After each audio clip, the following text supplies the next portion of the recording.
அப்படின்னாலே சட்டுன்னு எல்லாருக்கும் ஞாபகம் வரக்கூடிய ஒரு பெரிய விஷயம் பிள்ளை ஆண்டவர் கூடவே 3ஆம் படை வீடு, அது மட்டும் இல்லைங்க பஞ்சாமிர்தம் கூடவே விபூதி அப்படின்னு ஞாபகம் வரும் இல்லைங்களா.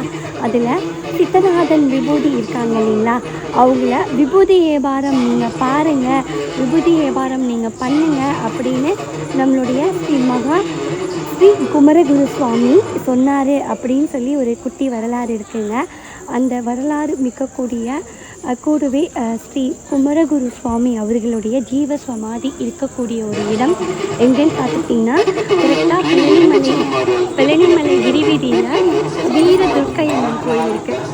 வீரதுர்க்கை அம்மன் கோயிலுக்கு அப்படியே ஆப்போசிட்டில் இருக்கிறது தான் ஸ்ரீ குமரகுரு சுவாமி ஜீவ சமாதி. கண்டிப்பாக இவரை நீங்கள் வழிபாடு பண்ணி பாருங்கள். பொதுவாகவே பழனிமலையை சுற்றி நிறைய சித்தர்கள் இருக்காங்க. அவங்க வாழ்ந்து இன்றைக்கி அவங்களோட ஜீவ சமாதியாகவும் ஒரு சில பேர் இருக்காங்க. அதெல்லாம் நம்ம பார்க்கணும் கண்டிப்பாக. அவருடைய கோபுரம் பாருங்கள், அதுதான் அவருடைய கோபுரம், குமரகுரு சுவாமியோட ஜீவ சமாதி. நெக்ஸ்ட் டைம் யாராவது பழனி வந்தீங்கன்னா கண்டிப்பாக நம்மளுடைய குமரகுரு சுவாமிகளையும் வழிபாடு பண்ணுங்கள், மிஸ் பண்ணிடாமல்.